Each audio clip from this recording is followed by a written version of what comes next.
যারা মহিলাদেরকে নারী স্বাধীনতার দাওয়াত দেয় তারা লুচ্চে লম্পট ছাড়া কিছু নয়। মুরগির খাঁচার মধ্যে মুরগিকে বন্দি করা আছে, আর বদমাইশ শিয়াল তার চারদিক দিয়ে ঘোরে আর কয়, ও মুরগি, তোমার মালিক তোমাকে বন্দি করে রেখেছে, তোমাকে আটকায় থুয়েছে। ও মুরগি, বের হও, আমরা রাস্তায় হাঁটি, গলায় গলায় মিলাই, মুক্ত বাতাসে হাঁটি। পেটের দুঃখে গার্মেন্টসে কাজ করতে গিয়ে জীবন যৌবন ইজ্জত হুরমত সব হারায়। নাস্তিক্যবাদের স্লোগান দিতে গিয়ে ইসলাম ও মুসলিমদের রোষানলে পড়ে জীবনটা ধ্বংস করে দিয়েছে। নবী সাল্লাল্লাহু আলাইহি সাল্লাম বলেছেন, তিনটি কাজ তাড়াতাড়ি করো, সব কাজ ধীর স্থির করো। কয়টি কাজ তাড়াতাড়ি করতে বললেন? আহলে হাদিস আন্দোলন বাংলাদেশ, আসুন পবিত্র কুরআন ও সহিহ হাদিসের আলোকে জীবন গড়ি। মহিলাদের সম্পর্কে ইসলাম তিনটি মূলনীতি দিয়েছে, ভালো করে মা বোনেরা শুনো। কয়টা? ইসলাম মহিলাদের সম্পর্কে মৌলিক তিনটি নীতি দিয়েছে। এক নাম্বার, প্রথম নীতি হলো বিনা প্রয়োজনে মহিলা ঘর থেকে বের হবে, সবসময় ঘরে থাকবে, বিনা প্রয়োজনে ঘর থেকে বের হবে না। আল্লাহ পাক বলেন, আউযু বিল্লাহি মিনাশ শাইতানির রাজিম, ওয়াকারনা ফি বুয়ুতিকুন্না ওয়ালা তাবাররাজনা তাবাররুজাল জাহিলিয়াতিল উলা। আল্লাহ বলেন, হে রমণীকুল, তোমরা তোমাদের ঘরের মধ্যেই থাকো, জাহিলিয়াতের নগ্ন প্রদর্শনী করে রাস্তায় রাস্তায় বেপর্দা হয়ে ঘুরে বেড়ায়ও না। মহিলারা ঘরে থাকবে।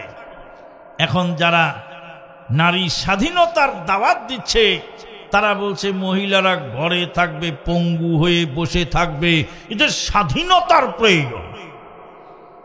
মুরগির খাঁচার মধ্যে মুরগিকে বন্দি করা আছে, আর বদমাইশ শিয়াল তার চারদিক দিয়ে ঘোরে আর কয়, ও মুরগি, তোমার মালিক তোমাকে বন্দি করে রেখেছে, তোমাকে আটকায় থুয়েছে। ও মুরগি, বের হও, আমরা রাস্তায় হাঁটি, গলায় গলায় মিলাই, মুক্ত বাতাসে হাঁটি। ওই লম্পট শিয়াল ও খাওয়ার আশায় এই বুদ্ধি হেঁটেছে। শিয়াল যেন মুরগিকে খাঁচা থেকে বের হয়ে স্বাধীনতা অর্জন করতে বলে, এর মধ্যে শিয়ালের স্বার্থ কি? শিয়াল চেনেন তো নাকি? শিয়াল মুরগি খায় না? তোকে মুরগিকে খাঁচা থেকে বের করতে পারলেই ওর ঘাড় মটকানো সহজ হবে। যারা মহিলাদেরকে নারী স্বাধীনতার দাওয়াত দেয় তারা লুচ্চে লম্পট ছাড়া কিছু নয়। বোরকার বিরুদ্ধে সংগ্রাম করেছিল তাসলিমা নাসরিন। নাম কি? তাসলিমা নাসরিন একজন ডাক্তার, ডাক্তার জাকির নায়েকও একজন ডাক্তার। তাসলিমা নাসরিন কিন্তু পেশায় ডাক্তার। ময়মনসিংহ মেডিকেল কলেজ হাসপাতালে ব্রিলিয়ান্ট ছাত্রী সে, কিন্তু নাস্তিক্যবাদের স্লোগান দিতে গিয়ে ইসলাম ও মুসলিমদের রোষানলে পড়ে জীবনটা ধ্বংস করে দিয়েছে। 1994 সালে বাংলার আপামর জনসাধারণ, সর্বস্তরের মুসলিম জনতা যখন তাসলিমার বিরুদ্ধে সংগ্রামে লিপ্ত হলেন, রাস্তায় যখন নেমে পড়লেন লক্ষ কোটি জনতা, মানিক মিয়া এভিনিউতে যখন তাসলিমার বিরুদ্ধে সংগ্রাম হচ্ছিল, তখন তাসলিমা নাসরিন সুইডেনে পালিয়ে যায়। কোন দেশে? সুইডেন। যাওয়ার সময় তাসলিমা বোরকা পরে তারপরে ঢাকা এয়ারপোর্টে গিয়েছিল। কথা বোঝা যায়? যেই বোরকার বিরুদ্ধে সংগ্রাম করেছে, কিন্তু সেই বোরকাটাই তার জীবন বাঁচাবার কাজে সেই দিন কাজে লেগেছিল। তাই তাসলিমা নাসরিনকে এখনো বলি, মুসলিম ঘরের মেয়ে হিসাবে তওবা করে ফিরে আসো। তওবা করে ফিরে এসে তুমি বোরকাকে আবার আঁকড়ে ধরো, তোমার মান মর্যাদা বাড়বে। সেদিন যেই বোরকা তোমাকে মানুষের রোষানল থেকে বাঁচাতে সহযোগিতা করেছিল, তওবা করে বোরকা পরলে জাহান্নামের আযাব থেকে তুমি বাঁচতে পারবা। বোরকা পরলে রহমত হবে, এসিড ধর্ষণ রক্ষা পাবে। একটু জাগরণী গাইলে আপনার বিরক্ত হন না তো? বোরকা পরলে রহমত হবে, এসিড ধর্ষণ রক্ষা পাবে, এহকালে পরকালে পাবি রে নাজাত কি আদরের মা বোন, বোরকা ছাড়া যাইও না ঘরের বাহিরে। বোরকা মহিলারা যদি ঘর থেকে বের হতে হয়, প্রয়োজনে বের হবে, বোরকা পরে বের হবে, এটা দ্বিতীয় মূলনীতি। আল্লাহ রাব্বুল আলামিন নবীকে বলেন, ইয়া আইয়ুহান নবী কুল্লি আজওয়াজিক ওয়া বানাতিকা ওয়া নিসাইল মুমিনিনা ইউদনিনা আলাইহিন্না মিন জালাবিবিহিন্না যালিকা আদনা ইউরাফনা ফালা ইউযাইন ওয়া কানা আল্লাহু গফুরার রহিমা। আল্লাহ বলেন, নবী গো, আপনি আপনার কন্যাদেরকে, আপনি আপনার মেয়েদেরকে আর মুমিন আর রমণীদেরকে বলে দিন, ঘর থেকে বের হওয়ার আগে তারা যেন শালীন পোশাক পরে, বোরকা পরে যেন ঘর থেকে রাস্তায় বের হয়। প্রয়োজনে বের হবে, কিন্তু বোরকা পরে বের হতে হবে। মহিলারা বিনা প্রয়োজনে ঘর থেকে বের হবে না। প্রয়োজনে বের হতে হলে বোরকা এবং শালীন পোশাক পরে বের হতে হবে। যেই সমস্ত ক্ষেত্রে পুরুষদের দ্বারা কাজ করা সম্ভব, সেই সমস্ত ক্ষেত্রে নারীদেরকে চাকরি দেওয়া বিলকুল হারাম। যেই সমস্ত ক্ষেত্রে মহিলা ছাড়া চলে না, সেই সমস্ত ক্ষেত্রে মহিলাদের চাকরি দেওয়া যায়। তবে মহিলারা শালীন পোশাক পরে তার ডিউটিতে যাবে, শালীন পোশাক পরে রাস্তায় বের হবে। যমুনা সেতু পার হচ্ছিলাম, গাড়ি তো থেমে গেল। দুইজন পুলিশ গাড়ির মধ্যে উঠলো, একজন পুরুষ পুলিশ, একজন মহিলা পুলিশ। মহিলা পুলিশ দেখি তখন আমার মেজাজ কেমন করছে, আমার চোখের মধ্যে বিরক্তির ছাপ। আর পুলিশদের আল্লাহ একটা গুণ দিয়েছে যে আপনার চেহারা দেখলেও অনেকটা সে বুঝতে পারে কোন এলাকায় কতটা ছিনতাই হয়, কে রাহাজানি করে, কে ডাকাতি করে, কে মাদক ব্যবসা করে, সব অধিকাংশ পুলিশের মুখস্থ। কথা কি বোঝা যায়? পুলিশ বোঝে না এই জিনিস আপনি বিশ্বাস করবেন না, কারণ ওদের আল্লাহ পাক এমন একটা যোগ্যতা দিয়েছে, চেহারা দেখলেই অনেক সময় অনেক কিছু বুঝে ফেলে। তো পুলিশের সাথে মহিলা পুলিশ, খুব বিরক্তি হলাম আমি। তো আমাকে করছে, হুজুর মহিলা পুলিশ দেখলে আপনারা তো রেগে যান, আর ওয়াজের মধ্যে যা বিশ্রী গালাগালি করেন, মহিলা পুলিশ বানাইলো কেন? ওই দেখেন জানালা দিয়ে তাকায় দেখেন একজন মহিলাকে আকাশমণির গাছের সাথে দড়ি দিয়ে বেঁধে রেখেছে। একজন মহিলাকে যমুনা সেতুর আগে যে বাম পাশে যে গাছপালা, ওই গাছের সঙ্গে দড়ি দিয়ে বেঁধে রেখেছে মহিলা। বললাম মহিলাটার কি অপরাধ? বলছে এই মহিলা তার শরীরের গোপন অঙ্গে হিরোইন লুকিয়ে তারপরে ঢাকায় পাচার করার চেষ্টা করছে। মহিলাকে সন্দেহ হয়েছে, গাড়ি থেকে নামিয়ে লেডিস পুলিশ দিয়ে তার আপাদমস্তক তল্লাশি করে তার শরীরের গোপন অঙ্গে হিরোইন পাওয়া গেল। এবার হুজুর আপনিই বলেন, লেডিস স্মাগলার যদি হিরোইন পাচার করে, তো ওই মহিলার দেহ তল্লাশির কাজ কি কোনো পুরুষ পুলিশের পক্ষে সম্ভব? বললাম না। তো যতদিন লেডিস স্মাগলার ছিল না, ততদিন মহিলা পুলিশেরও দরকার ছিল না। এখন লেডিস স্মাগলার হয়েছে, লেডিসরা মাঠে নামে। ঢাকা ইডেন কলেজে যখন এক মেয়ে আর এক মেয়ের চুল ধরে টানে, আর একজনের জামা কাপড় ছিঁড়ে বেবস্ত্র করে ফেলে, তখন কি ওদের মারামারি কোনো পুরুষ পুলিশ গিয়ে থামাবে? না ওখানে মহিলা পুলিশের প্রয়োজন? মহিলা পুলিশের প্রয়োজন তা বুঝতে পারলাম। আমাদের পাবনার পাগলা হাসপাতালে কত পাগলি আছে, সেই পাগলিকে দড়ি দিয়ে বেঁধে রাখে। পাগলি দড়ি ছিঁড়ে মারে, দড়ি কাপড় খুলে উলঙ্গ হয়ে।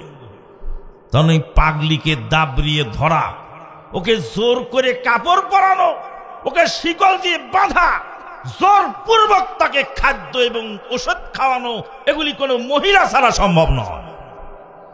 তাহলে মহিলারাও কাজ করতে পারবে।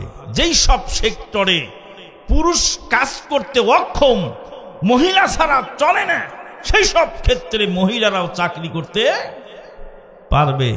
কিন্তু যেই ক্ষেত্রে পুরুষ দ্বারা সম্ভব, সেই ক্ষেত্রে মহিলাকে চাকরি দিয়ে হাজার হাজার যুবককে বেকার বানানো ইসলামী শরীয়ত অনুমোদন করে না। মহিলারা ঘরের মধ্যে থাকলে খাবে কি? মহিলারা নিজে কামাই করে খাবে না। একজন মহিলাকে ভরণ পোষণের জন্য আল্লাহ পাক 4 জন পুরুষ নিয়োগ দিয়েছেন। কয়জন? একজন মহিলাকে ভরণ পোষণ দেবে কয়জন পুরুষ? একজন হলো তার বাবা, একজন হলো তার ভাই, একজন হলো তার স্বামী, একজন হলো তার ছেলে। মেয়েটা যখন মায়ের পেট থেকে ভূমিষ্ঠ হবে, তখন সেই মেয়েকে খাবার, ভরণ পোষণ সব কিছু দেখভাল, শিক্ষা, চিকিৎসার দায়িত্ব তার বাবা। বাবা যদি অপারগ হয়, মারা যায়, তাহলে তার ভাই সে দায়িত্ব পালন করবে। মেয়েটার যখন বিয়ে হয়ে যাবে, সে দায়িত্ব পালন করবে তার স্বামী। স্বামী যদি মারা যায়, অপারগ হয়, তাহলে সেই মহিলার ভরণ পোষণ দায়িত্ব পালন করবে তার সন্তান। কয়জন পুরুষ? 4 জন। হতভাগা সেই বাবা, যেই বাবা তার কন্যাকে ভরণ পোষণ দিতে ব্যর্থ হলো। হতভাগা সেই যুবক, যেই যুবক বন্ধু বান্ধবী নিয়ে জীবন পার করে দেয়। তার বোন গার্মেন্টসে কাজ করতে গিয়ে, পেটের দুঃখে গার্মেন্টসে কাজ করতে গিয়ে জীবন, যৌবন, ইজ্জত, হুরমত সব হারায়, চোখের পানি ফেলে ফেলে কাঁদে। আল্লাহ নবী বলেন, যেই যুবক তার স্ত্রীকে 1 লুকমা হালাল খাদ্য তার মুখে উঠায় দেয়, স্ত্রীকে খাওয়ানোর জন্য পরিশ্রম করে যেই খাদ্যটুকু তার স্ত্রীর মুখে উঠায় দেয়, আল্লাহ নবী বলেন সেটুকু তার সাদাকার নেকিতে পরিণত হয়। স্ত্রীকে খাওয়ালে সেটাও সাদাকার নেকি হয়ে যায়। স্ত্রীর ভরণ পোষণের জন্য স্বামী যতটুকু পয়সা খরচ করে সব সাদাকার নেকি হয়ে যায়। আল্লাহ নবী বলতে বলতে আরো বললেন, স্ত্রীর সঙ্গে যদি কোনো পুরুষ মানুষ মিলন করে, তাহলে তার সাদাকার নেকি হয়ে যায়। নবী সাল্লাল্লাহু আলাইহি ওয়াসাল্লাম যখন বললেন, সাহাবায়ে কেরামগণ বলেন, আয়াযাউ আহাদুনা শাহওয়াতাহু ফালাইহি লানা আজরুন ইয়া রাসূলুল্লাহ। হে নবী, আমরা যদি আমাদের যৌন মিলন করি, আমরা যদি আমাদের জৈবিক চাহিদা যদি পূরণ করি, তবে কি আমাদের সাদাকার নেকি হবে? নবী বলেন, যৌন চাহিদা যদি অবৈধ জায়গায় তোমরা মিটাতে, তবে কি তোমাদের পাপ হতো না? সাহাবায়ে কেরামগণ বলে, অবশ্যই পাপ হতো। আল্লাহ নবী বললেন, অবৈধ জায়গায় যদি যৌন চাহিদা মিটাও, তবে যেমন পাপ হয়, বৈধ জায়গায় যৌন চাহিদা মিটালেও সওয়াব হয়ে যায়। আল্লাহু আকবার। যুবকেরা, বিয়ে করো, জলদি বিয়ে করো, বিয়ে করো, জলদি বিয়ে করো। আল্লাহর নবী বলেন, ইয়া মাশারাশ শাবাবে মান ইসতাতা মিনকুমুল বাআতা ফালইয়াতাযাওয়াজ ফাইন্নাহু আকাদ্দু লিল বাসারি ওয়া আহসানা লিল ফারাজ ওয়া মান লাম ইস্তাতি ফালাইহি বিস-সাওম ফাইন্নাহু লাহু বিজা। বাংলাদেশে অনেক হতভাগা অভিভাবক আছে, ছেলে রাতে ঘরের মধ্যে জবাই করা মুরগির মতো ছটফট করে, ছেলেকে বিয়ে দেওয়ার কথা মাথায় আনে না। ছেলেকে খুঁজে বেড়ায়, ছেলে অখাটি বখাটি। তোমার ছেলেকে একটা বউ দাও, বউ তোমার ছেলেকে খুঁজে রাখবে, দেখে রাখবে, তোমার আর মাথা ঘামাতে হবে না। তোমার টাকা পয়সা কে খাবে গো? শিয়াল শগুন খাবে তোমার টাকা পয়সা? তোমার ছেলে একদিন নষ্টা মহিলা নিয়ে তোমার বাড়িতে উঠবে, তখন তুমি বুঝতে পারবা কত ধানে কত চায়। নবী সাল্লাল্লাহু আলাইহি সাল্লাম বলেছেন তিনটি কাজ তাড়াতাড়ি করো, সব কাজ ধীর স্থির করো। কয়টি কাজ তাড়াতাড়ি করতে বললেন? কথা বলেন। ছেলে মেয়ে বিয়ের উপযুক্ত হলে তাড়াতাড়ি বিয়ে দিয়ে দাও, মানুষ মারা গেলে জলদি করে দাফন করো, আর সালাতের টাইম হয়ে গেলে জলদি করে সালাত আদায় করো। সালাত, আজকাল অনেক যুবক আছে যারা তাফসিরুল কুরআন মাহফিল করে, মাহফিল কমিটির সদস্য, অথচ ঠিক মতো সালাত আদায় করে। এরকম যুবক হওয়া চলবে না। তাফসিরুল কুরআন মাহফিল ভালো কাজে যেমন অংশ নিতে হবে, সবচেয়ে বেশি ভালো কাজ হলো সালাতের পাবন্দ হওয়া। গভীর রাত পর্যন্ত ওয়াজ করা, ওয়াজ শোনা ইসলামী শরীয়ত অনুমোদন করে না। নবী সাল্লাল্লাহু আলাইহি সাল্লাম বলেছেন, ফজরের 2 রাকাত সুন্নাত, রাকাতা কাবলাল ফজরে খায়রুম মিনাদ দুনিয়া ওয়া মা ফিহা। ফজরের 2 রাকাত সুন্নাত সালাত দুনিয়া বিক্রি করলে তার মর্যাদা হয় না। দুনিয়া এবং দুনিয়ার সমস্ত সম্পদের চেয়ে উত্তম ফজরের 2 রাকাত সুন্নাত সালাত। উলামায়ে কেরামগণ বলছেন, ফজরের 2 রাকাত সুন্নাত যদি এত গুরুত্ব হয়, এত মর্যাদাবান হয়, এত মূল্যবান হয়, তাহলে ফজরের ফরজ সালাতের মূল্য কত? ফজরের ফরজ সালাতের মূল্য মানুষ অনুমান করতে পারবে না। অতএব তাফসিরুল কুরআন মাহফিল করেন আর যাই করেন না কেন, সালাতটার প্রতি বিশেষ পাবন্দ হতে হবে। সালাত না পড়লে মানুষ ইসলাম থেকে খারিজ হয়ে যায়। খলিফাতুল মুসলিমিন ওমর ইবনুল খাত্তাব রাদিয়াল্লাহু তাআলা আনহু যখন দুর্বৃত্তের চাকুতে আঘাতপ্রাপ্ত হলেন, মসজিদে নববীতে সালাত পড়া অবস্থায় লুটে পড়লেন আর বললেন, লাদাগানিল কালব, কুত্তা আমাকে কামড় দিয়েছে। খলিফাতুল মুসলিমিনকে ধরে বাড়িতে নিয়ে যাওয়া হলো। বেহুশ অবস্থায় তাকে বাড়িতে নেওয়া হলো। বাড়িতে নেওয়ার পরে হুঁশ ফিরল। হুঁশ ফেরার পরে ওমরে ফারুক রাদিয়াল্লাহু তাআলা আনহু প্রথম প্রশ্ন করলেন, আসাল্লাউন নাস। উপস্থিত জনতাকে জিজ্ঞেস করলেন, লোকেরা কি সালাত পড়ে নিয়েছে না সালাত এখনো হয় নাই? জবাব দেওয়া হলো, নাম, মানুষেরা সালাত আদায় করেছে। ফারুকে আজম বললেন, লিআন্নাহু লা হাজ্জা ফিল ইসলামে মান তারাকা সালাতা আও তারাকা শাইয়্যাম মিনহা। যে ব্যক্তি সালাত ছেড়ে দেয় অথবা সালাতের কিছু অংশ ছেড়ে দেয়, ইসলামের মধ্যে তার কোনো অংশীদারিত্ব নাই, ইসলামে কোনো কিছু দাবি করার মতো তার নাম। কথা বোঝা যায়?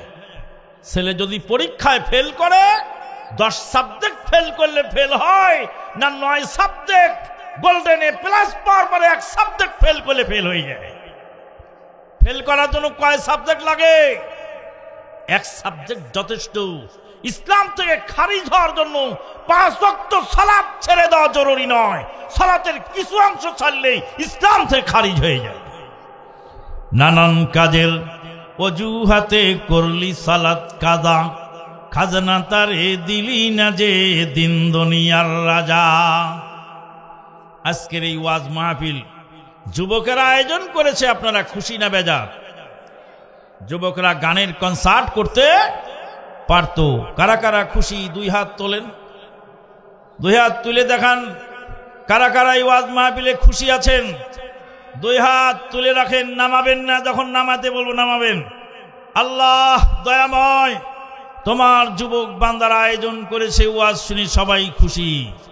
আল্লাহ তুমি দেখে নাও, তুমিও খুশি হয়ে যাও।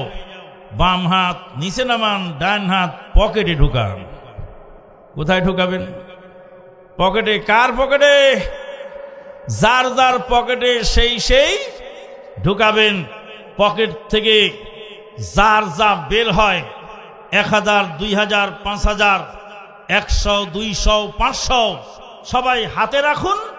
আমাদের স্বেচ্ছাসেবকেরা চাদর নিয়ে, রুমাল নিয়ে যাবে, আপনারা মুক্ত হস্তে সেখানে দান করবেন।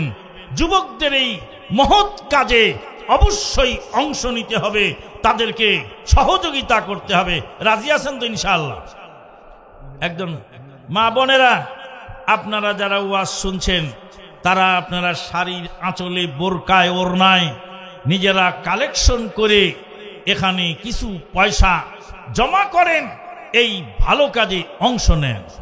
সম্মানিত উপস্থিতি, বলছিলাম যে ইসলাম আজকে এই ধ্বংস করার জন্য যুব সমাজকে টার্গেট করেছে।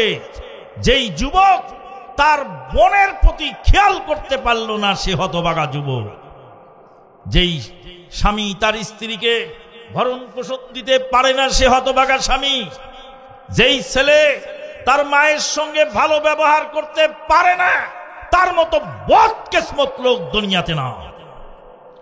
যুবকেরা ভালো করে শুনুন, মায়ের হক কি। রাসূলুল্লাহ সাল্লাল্লাহু আলাইহি ওয়াসাল্লামের সাহাবী আব্দুল্লাহ বিন ওমর রাদিয়াল্লাহু তাআলা আনহু, আমার কথা কি বোঝা যায়?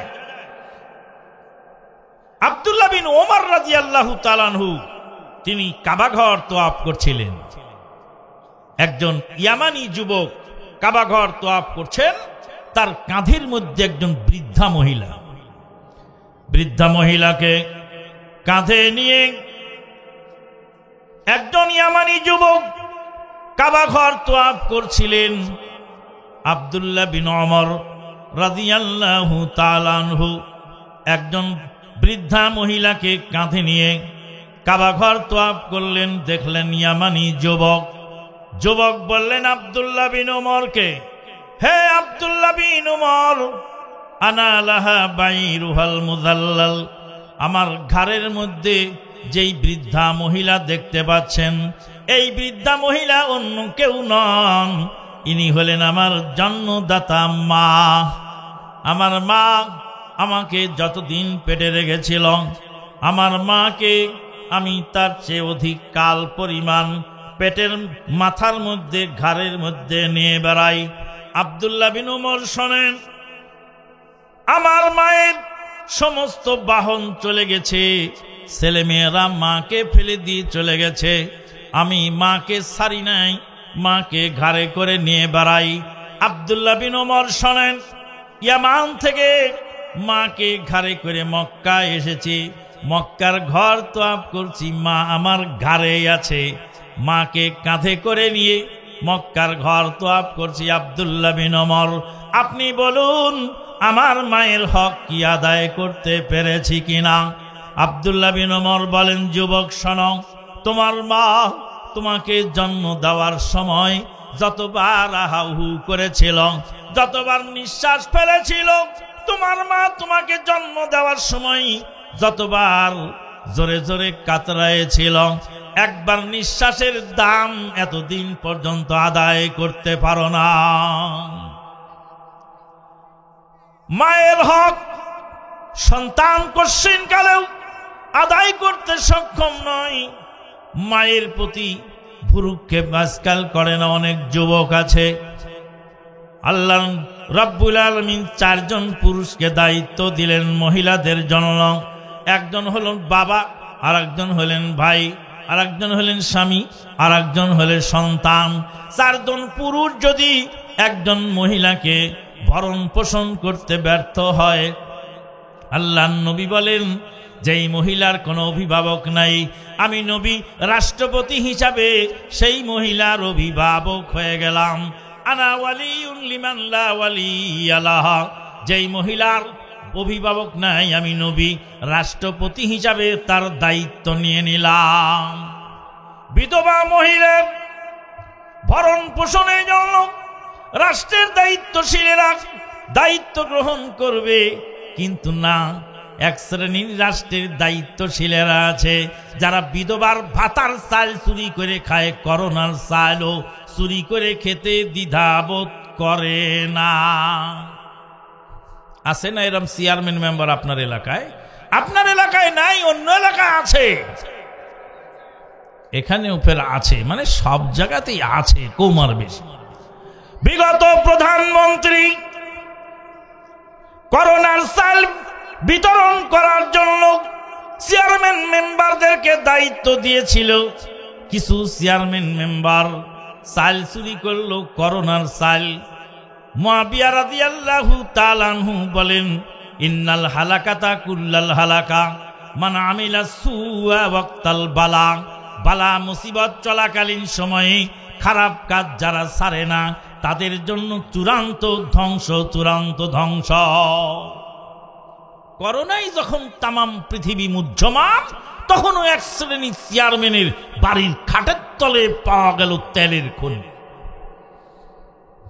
বিগত প্রধানমন্ত্রী দুঃখ করে বলেছিলেন, যেই সব চেয়ারম্যানেরা করোনার চাল চুরি করে খায়, করোনার চাল বিতরণ করতে দিলাম তাও চুরি বন্ধ করে না, তাদেরকে যদি কাফনের কাপড় বিতরণ করতে দেই তবে কাফনের কাপড় চুরি করে পাঞ্জাবি বানায় গায়ে দেবে। এরকম লোক কঠিন। বিগত প্রধানমন্ত্রী বাবা বলেছিলেন, জনগণ হলো 7.5 কোটি, কম্বল আনলাম 8 কোটি, তো আমারটা গেল কোথায়? তিনি আরো বলেছিলেন যে আমি বিদেশ থেকে ভিক্ষে করে আনি, আর এটা আমার গরিবেরা পায় না, সব চাটায়ের দল চেটে খেয়ে ফেলে। ভাষণ জীবনে অনেক শুনেছি, কিন্তু এই ভাষণগুলি বাজায় না, কারণ এগুলি বাজালে নিজেদের অস্তিত্বের উপরে গিয়ে লাগে। ভাইয়ের আমার, মা বোনেরা, এখনো কেন মাঠে ঘাটে কাজ করবে? কেন পাথর ভেঙে জীবিকা নির্বাহ করবে? কেন মাটি কেটে ভাত খাবে? কেন ইট টানবে? মহিলাদের ভরণ পোষণের দায়িত্ব ইসলাম দিয়েছে। ইসলাম রমণীকে মর্যাদাবান করেছে। মায়ের কথা ইসলাম 3 বার বলেছে। ভাইজানেরা, অমুসলিম বেদিনেরা আমাদের মা বোনদেরকে ঘর থেকে বের করে এনজিও সমিতিতে ঢুকাতে পারলে গোটা জাতিকে ধ্বংস করতে সময় লাগবে না। শোনেন মুমিনগণ, এনজিওদের হইল আগমন মুসলমানের চিরশত্রু ইস্ট ইন্ডিয়ার দালালেরা। মোরে মোরে স্কুল খুইলা করতেছে ইমান হারা, সুদের টাকায় কিস্তি দিয়া করছে পর্দা বিসর্জন। এনজিওদের হইল আগমন। 2 নম্বর টার্গেট যুব সমাজ। কারা? যুব সমাজ। যুব সমাজকে ধ্বংস করার জন্য 4টি মারণাস্ত্র ফিট করা আছে, 5টি মারণাস্ত্র ফিট করা আছে যুবকদেরকে ধ্বংস করার জন্য। 1 নম্বর মারণাস্ত্র হলো মাদক দ্রব্য।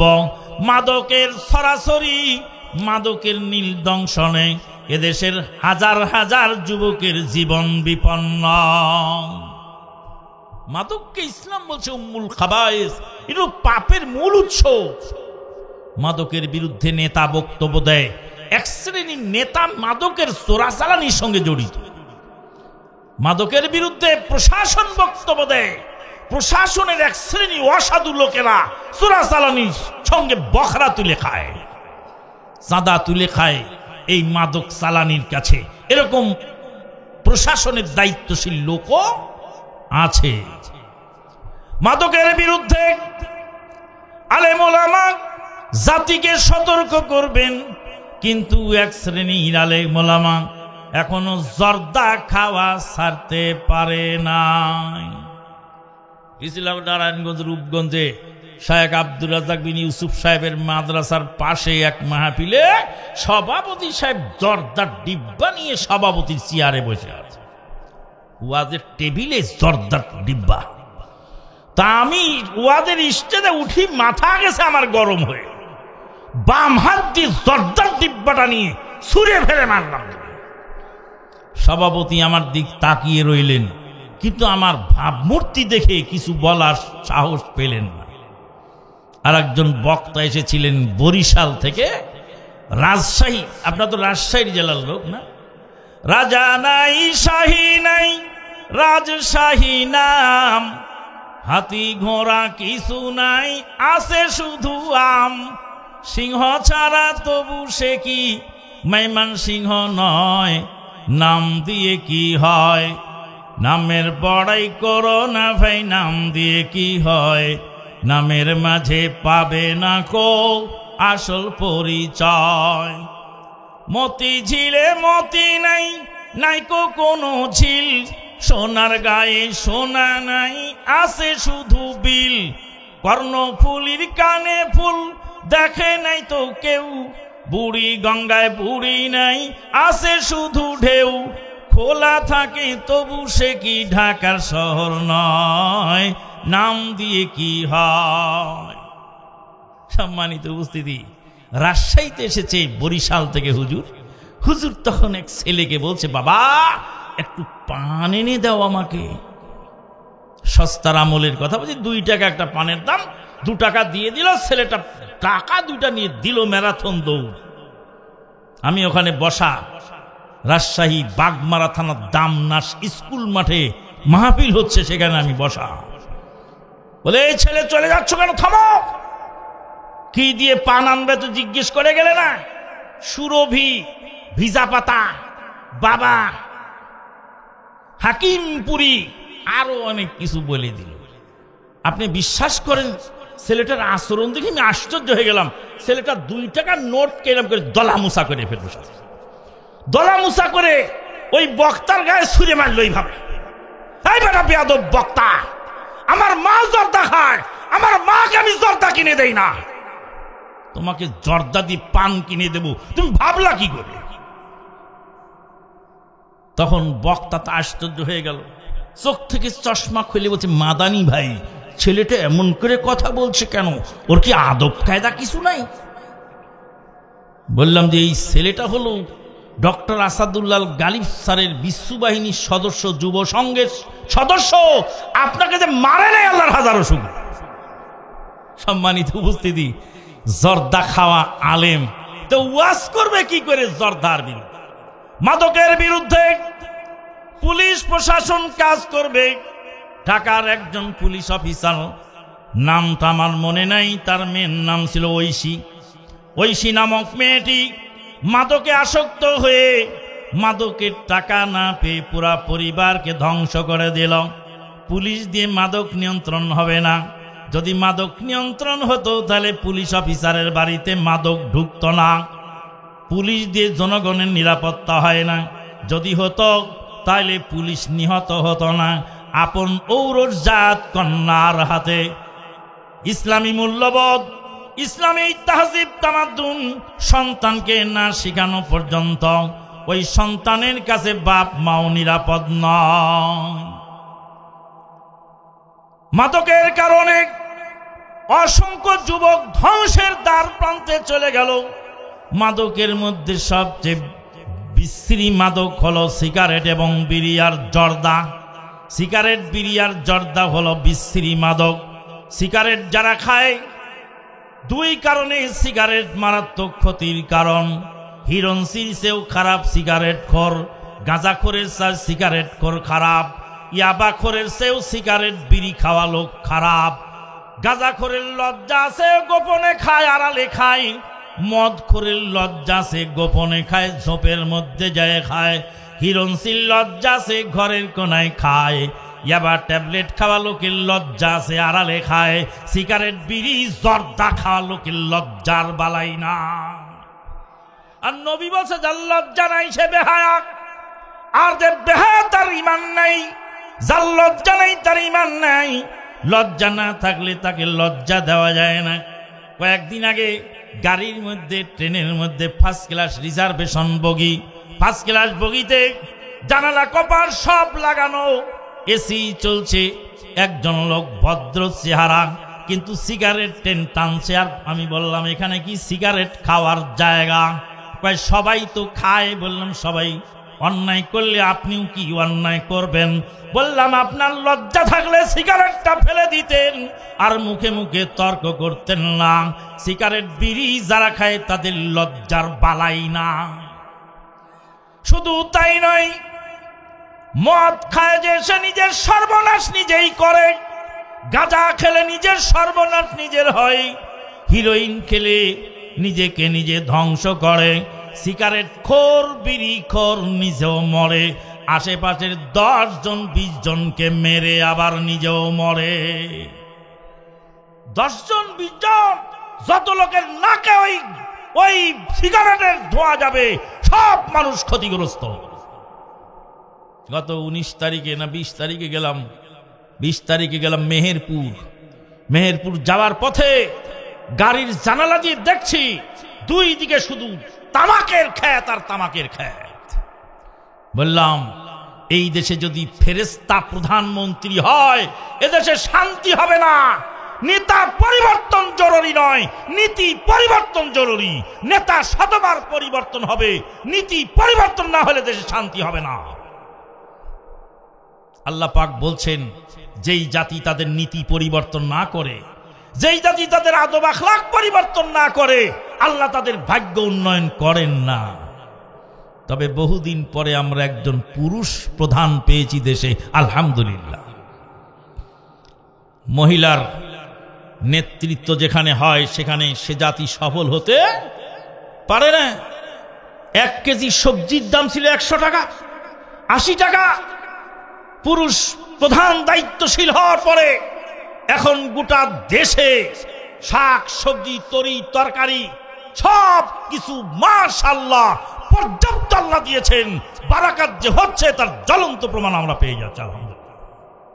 সম্মানিত উপস্থিতি, বলছিলাম মাদক দ্রব্য, জর্দা, বিড়ি খাওয়া বাথরুমে খায়, আর জর্দা খাওয়া মৌলবী মসজিদের মধ্যে এতেকাবে বসে জর্দা খায়, আবার ওয়াজের টেবিলেও খায়। আপনাদের এলাকায় একজন বক্তা আসলেন, মৌলানা আবুল কালাম নন্দন গাছি, মনে আছে? মুরব্বীদের মনে আছে? ও গে দাদি ক্যাথার গাদি আসে কুঠিতে, এককেন ক্যাথা দে দাদি এই মাদ্রাসাতে। ক্যাথা ম্যাথা যা আছে সব কালেকশন করতে।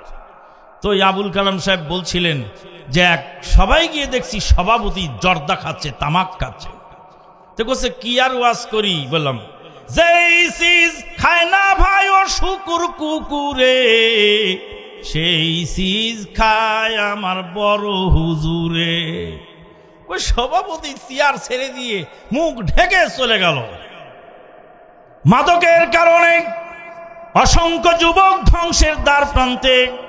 যুবকদেরকে ধ্বংসের আর একটা মারণাস্ত্র হলো নারী সহশিক্ষা।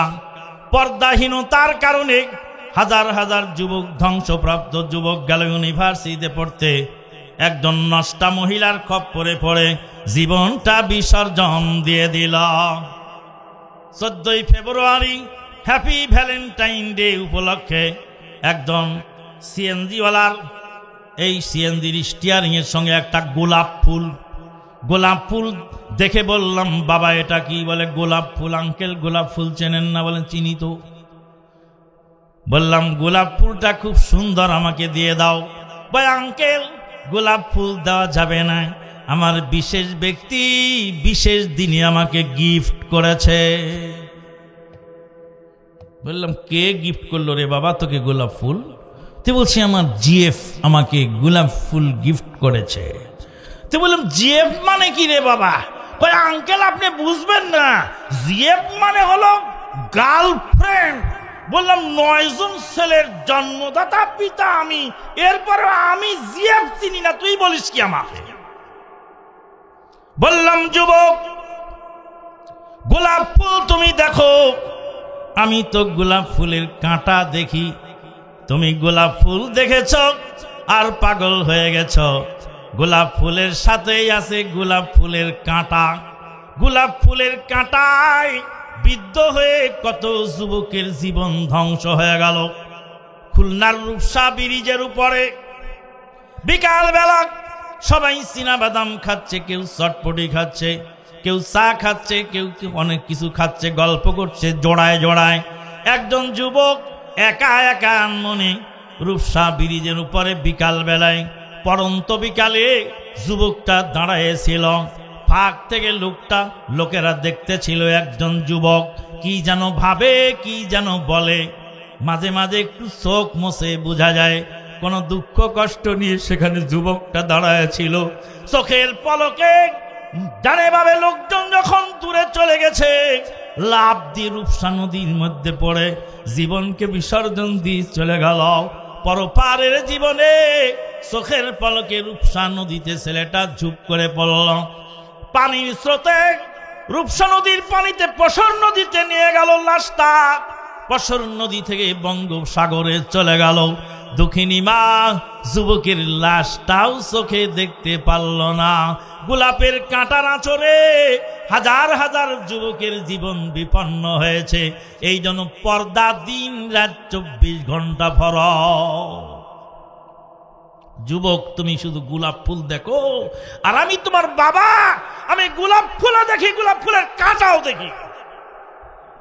আল্লাহর নবী বলেন, ইন্নী মা তারাকতু বাদি আযাররা আলার রিজালি মিন ফিতনাতিন নিসা। আমি আমার পরে আমার উম্মতের জন্য নারীর ফিতনার চেয়ে ভয়াবহ কিছু ছেড়ে যাই নাই। একজন চরিত্রহীন যুবকের জন্য, একজন চরিত্রহীন যুবকের কারণে হাজার হাজার মেয়ের সতীত্ব বিপন্ন হতে পারে। একজন নষ্টা মহিলার খপ্পরে পড়ে হাজার হাজার যুবকের জীবন বিপন্ন হতে পারে। এই জন্য পর্দা দিন রাত 24 ঘন্টা ফরজ। যুবকরা বিয়ে করতে চাইলে সরকারি আইনে 23 বছর হইলে সাবালক হয়। সরকারি আইনে কয় বছরে সাবালক হয়? 23 বছর। রেল স্টেশনে এখন 18 করেছে, 21। ছেলের জন্য 21 আর মেয়ের জন্য 18। মেয়ে সাবালক হয়, সাবালিকা হয় 18 বছরে সরকারি আইনে, আর 21 বছরের ছেলে সাবালক হয়। রেল স্টেশনে টিকিট কাটতে গিয়ে শুনলাম ওখানে সাবালক 2 জনে একসাথে হয়। 12 বছর হলে সাবালক টিকিট, আর 12 বছরের কম হলে নাবালক। বললাম, কিরে বাবা, তোর দেশে 2 নীতি কেন? বিয়ের পিড়িতে ছেলে সাবালক হতে 21 বছর লাগে, আর রেল স্টেশনে টিকিট কাটার সময় 12 বছরেই সাবালক হয়ে। যারা 21 বছর বিয়ের সীমা নির্ধারণ করে দিয়েছে, তারা বাল্য প্রেম বন্ধ করতে পারেনি। যুবকদেরকে ধ্বংস করার জন্য 3 নম্বর মারণাস্ত্র ইন্টারনেট। ইন্টারনেট উপকারী জিনিস, কিন্তু ইন্টারনেটের অপব্যবহার। পানি ছাড়া মানুষের জীবন বাঁচে না, পানির প্লাবনে ভেসে মানুষ মরে যায়। ইন্টারনেট মানুষের উপকার আনে, ইন্টারনেটের অপব্যবহারে যুবক ধ্বংস হয়। যুবকদেরকে মারার জন্য 3 নম্বর মারণাস্ত্র। 4 নম্বর মারণাস্ত্র হল অসহিষ্ণু রাজনীতি, প্রতিহিংসার রাজনীতি। প্রতিহিংসার রাজনীতিতে অসংখ্য যুবক ধ্বংসের দ্বার প্রান্তে চলে গেল। পাবনার সিরাজগঞ্জের মাঝখানে শাহজাদপুরের বাস স্ট্যান্ডের মোড়ে দেখতে পাবেন, ওখানে 2টা মূর্তি ছিল। একটা ছিল শেখ মুজিবুর রহমানের মূর্তি, আর একটা ছিল রবীন্দ্রনাথ ঠাকুরের মূর্তি। 5ই আগস্টে শেখ মুজিবের মূর্তিটা ভেঙে শেষ করে ফেলল, কিন্তু রবীন্দ্রনাথ ঠাকুরের মূর্তিটা ওইভাবেই রয়ে গেল। ইসলামের জন্য মূর্তি ভাঙা হয় নাই, আল্লাহর দ্বীনের জন্য মূর্তি ভাঙা হয় না। এটা প্রতিহিংসা ছাড়া কিছু নয়। ইসলামের জন্য যদি ভাঙতি, শেখ মুজিবের মূর্তি ভাঙার সাথে সাথে ওই রবি ঠাকুরের মূর্তিটাও ভাঙা জরুরি ছিল। যেখানে শেখ মুজিবের আপনার প্রতিকৃতি ছিল, সেই জায়গায় এখন মুগ্ধ স্নিগ্ধ তাদের প্রতিকৃতি দেওয়া হচ্ছে। তাই তো বলছি, নেতা বদল হয়েছে, নীতি পরিবর্তন হয় না। ভাইয়ের আমার, 5 নাম্বার হলো অসৎ বন্ধু। খারাপ বন্ধুর খপ্পরে পড়ে হাজার হাজার যুবক ধ্বংসের প্রান্তে, দ্বার প্রান্তে চলে যাচ্ছে। কাফেরেরা আমাদের যুবকদেরকে মেরে ফেলতে পারলে, ধ্বংস করতে পারলে গোটা জাতিকে ধ্বংস করা সম্ভব, কারণ যুব সমাজ হলো জাতির মেরুদণ্ড। 3 নাম্বার, মুসলিমরা টার্গেট করেছে আলেম ওলামাদেরকে। আলেম ওলামাদের কারণে অসংখ্য ধ্বংসযোগ্য কাজ হচ্ছে। তুরাগ নদীর পারে 2 জন বুজুর্গের মারামারি। একজনের নাম হলো সাদ, আর একজনের নাম জুবায়ের। 2 জনই সাহাবীর নামে নামকরণ করেছে। 2 জনই বুজুর্গ মানুষ। 2 জনের সমর্থকরা মারামারি করতে করতে তুরাগ নদীর মাটি যখন রক্তে লালে লাল হয়ে গেল, আর একজন মুফতি সাহেব বললেন, তুরাগ নদীর পানিও লাল করে দেব। ও মিয়া, তুমি কার রক্তে তুরাগ নদীর পানি লাল করো? কবি বলছেন, তুমি মুসলমানের ছেলে, কার লাগিয়া জীবন দিলে রক্ত দিলে ঢেলে, জীবন দিলে রক্ত দিলে কার লাগিয়া কোন সে দলে? প্রশ্ন তোমার ইসলামী দল ঐক্য কেন নয়? তাই বলে কি চাইবে তুমি বাতিলের বিজয়? সেই মুসলিম শরীফের হাদিস শুনুন। আল্লাহ নবী বলেন, ইজাল তাকাল মুসলিমানে বিসাইফিহিমা, দুইজন মুসলিম যখন তাদের অস্ত্র নিয়ে মারামারিতে লিপ্ত হয়, আল্লাহ নবী বলেন, ফাল কাতিলু ওয়াল মাকতুলু কিলাহুমা ফিন্নার, হত্যাকারী জাহান্নামী, নিহত ব্যক্তিও জাহান্নামী। সাহাবীগণ বলেন, ইয়া রাসূলুল্লাহ, হত্যাকারী তো জাহান্নামী হবে বুঝতে পারলাম, নিহত ব্যক্তির আবার কি দোষ? ফামা বালুল মাকতুলে ইয়া রাসূলুল্লাহ, আল্লাহর নবী, নিহত ব্যক্তি কেন জাহান্নামী হবে?